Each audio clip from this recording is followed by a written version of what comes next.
ಅರಪಟ್ಟು ಮತ್ತು ಕಡಗ ಗ್ರಾಮಸ್ಥರ ನಡುವಿನ 45ನೇ ವರ್ಷದ ಕೈಲ್ಪೋಳ್ದ್ ಕ್ರೀಡಾಕೂಟ ಕಡಂಗ ಸರ್ಕಾರಿ ಪ್ರಾಥಮಿಕ ಶಾಲಾ ಮೈದಾನದಲ್ಲಿ ಅದ್ದೂರಿಯಾಗಿ ನಡೆಯಿತು.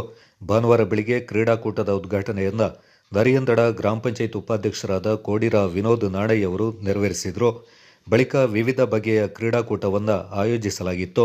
ಅರಪಟ್ಟು ಮತ್ತು ಕರಡ ಗ್ರಾಮಸ್ಥರ ನಡುವಿನ ಹಾಕಿ ಪಂದ್ಯಾಟದಲ್ಲಿ ಅರಪಟ್ಟು ಗ್ರಾಮಸ್ಥರ ತಂಡವು 3-0 ಅಂತರದಲ್ಲಿ ಗೆಲುವು ಸಾಧಿಸಿತು. ಗ್ರಾಮಸ್ಥರ ಹಗ್ಗ ಜಗ್ಗಾಟದ ಕ್ರೀಡಾಕೂಟದಲ್ಲಿ ಕರಡ ಗ್ರಾಮಸ್ಥರ ತಂಡವು ವಿಜಯಶಾಲಿಯಾಗಿ ಹೊರಹೊಮ್ಮಿತು. ತೆಂಗಿನಕಾಯಿಗೆ ಗುಂಡು ಹೊಡೆಯುವ ಸ್ಪರ್ಧೆಯಲ್ಲಿ ಸೈನಿಕರಾದ ಕ್ಯಾಪ್ಟನ್ ಬಾಚುರ ಪೂಣಚ್ ಅವರು ಪ್ರಥಮ ಸ್ಥಾನವನ್ನು ಪಡ್ಕೊಂಡ್ರು.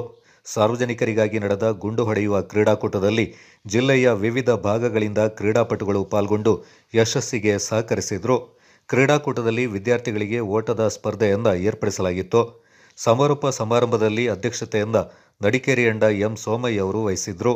ಕಾರ್ಯಕ್ರಮದಲ್ಲಿ ಪಟ್ರಪಂಡ ಲೀಲಾ ಅಪ್ಪಯ್ಯ, ನಂಬಿಯಂಡ ದಾದಾ ಸೋಮಯ್ಯ, ಬಾಚುರ ಪೂಣಚ್ಚ, ಮುಂಡ್ಯೋಳಂಡ ಟೀನಾ ಅಯ್ಯಪ್ಪ, ಮಲ್ಲೇಂಗಡ ಮೀರಾ ಜಲಜ, ನೆರ್ಪಂಡ ಸುಸಾಮಣ್ಣಯ್ಯ, ಸಾಮಾಜಿಕ ಹಾಗೂ ರಾಜಕೀಯ ಕ್ಷೇತ್ರದ ಪ್ರಮುಖರು ಪಾಲ್ಗೊಂಡಿದ್ದರು. Kodagu channel news, Naufal, Kadanga.